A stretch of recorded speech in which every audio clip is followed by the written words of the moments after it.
Assalamualaikum warahmatullahi wabarakatuh. Yang terhormat Ibu Datranda Kamsina MPDI selaku dosen pengampu mata kuliah Sejarah Peradaban Islam. Perkenalkan, saya Nur Suci Indasari dari kelas PBIC akan memaparkan sejarah singkat dari pembahasan berikut. Yang pertama yaitu peradaban Islam pada masa dinasti Abbasiyah. Masa kejayaan dinasti Abbasiyah mencapai puncaknya pada pemerintahan Harun al-Rashid pada tahun 786 sampai 809 Masehi. Ilmu pengetahuan begitu berkembang, apalagi dengan gerakan penerjemahan naskah-naskah Yunani. Hal ini pun pada akhirnya melahirkan para ulama-ulama handal seperti Al-Kindi, Al-Farabi, Ibnu Sina. Selain itu dibangun pula perpustakaan Baitul Hikmah, sehingga ilmu pengetahuan berkembang pesat seperti filsafat, matematika, dan sastra. Selain itu masih banyak lagi ilmu yang berkembang pada masa tersebut, sehingga zaman ini disebut sebagai Golden Age. Yang kedua yaitu sejarah peradaban Islam di Spanyol. Spanyol diduduki Islam pada masa Khalifah Al-Walid, yang merupakan salah satu dari Khalifah Bani Umayyah pada tahun 711 Masehi melalui jalur Afrika Utara.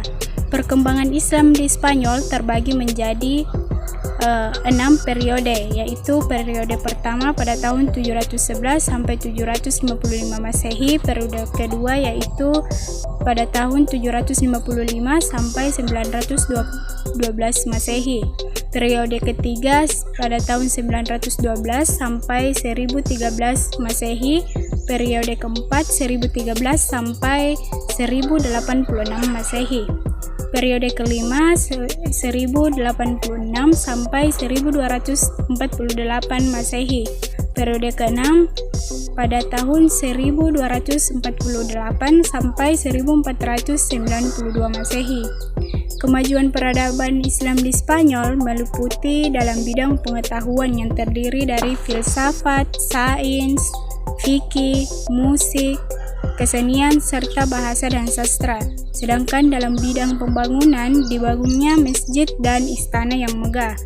Penyebab kemunduran Islam di Spanyol yaitu konflik Islam dengan Kristen, tidak adanya ideologi pemersatu, kesulitan ekonomi, tidak jelasnya sistem peralihan kekuasaan, dan keterpencilan.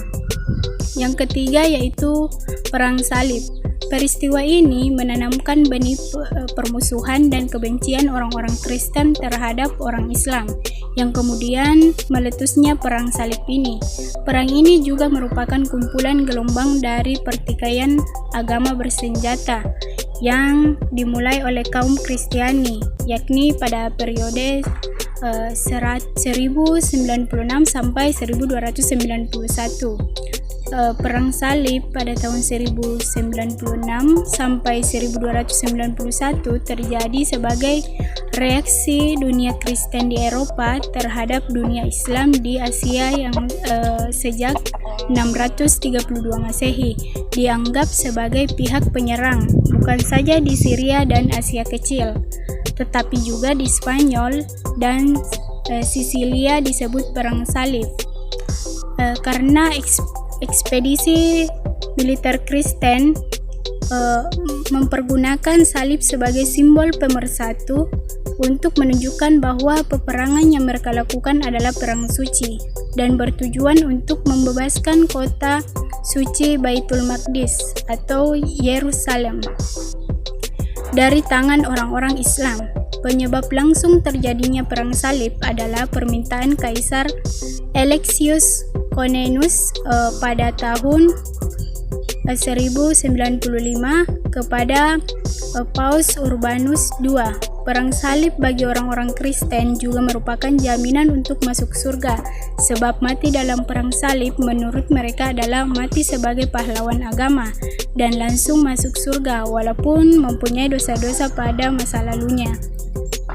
Hitler menyederhanakan periode perang salib menjadi 3 periode: masa penaklukan, masa timbulnya reaksi umat Islam, masa perang saudara kecil-kecilan yang berakhir pada 1291 Masehi. Yang keempat yaitu peradaban Islam pada masa 3 kerajaan besar. Nah, setelah runtuhnya dinasti Abbasiyah membuat kemunduran dalam politik Islam kala itu. Setelah terjadi kemunduran politik, muncullah 3 kerajaan besar sebagai perintis kekuatan politik Islam yang baru, yaitu yang pertama Kerajaan Turki Utsmani, kedua Kerajaan Safawi, 3 Kerajaan Mughal.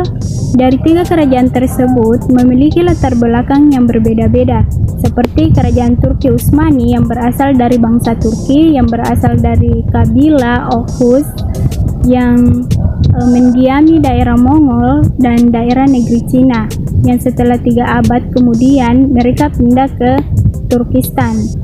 Lalu Kerajaan Safawi yang dulu terbentuk bukan berasal dari kalangan bangsawan, melainkan berasal dari sekelompok tarekat kecil, dan Kerajaan Mughal yang berjaya di India. Adapun kemajuan Kerajaan Turki Utsmani, yang pertama di bidang kemiliteran dan pemerintahan, kedua bidang ilmu pengetahuan dan budaya, ketiga bidang keagamaan. Selanjutnya yaitu kemajuan Kerajaan Safawi, yaitu di bidang politik, bidang ekonomi sosial, dan bidang keagamaan. Selanjutnya adalah kemajuan Kerajaan Mughal. Yang pertama di bidang keagamaan, kedua bidang arsitektur, dan yang ketiga adalah bidang seni budaya. Selanjutnya yaitu yang kelima, Kerajaan Islam di Asia Tenggara. Islam di Indonesia diperkirakan telah ada sejak abad ke-13 yang muncul dari lalu lintas perdagangan laut. Pedagang-pedagang Islam dari Arab, Persia, India, hingga Tiongkok mulai berbaur dengan masyarakat Indonesia. Melalui perdagangan tersebut, agama Islam semakin berjaya di Indonesia, yang kemudian banyak membawa perubahan dari sisi budaya sampai pemerintahan. Munculnya kerajaan-kerajaan Islam di penjuru negeri membawa ajaran Islam ke seluruh Indonesia. Meskipun begitu, berdasarkan sejarah, agama Islam pertama kali masuk di Indonesia sejak akhir abad ke-6 Masehi dan terus berkembang.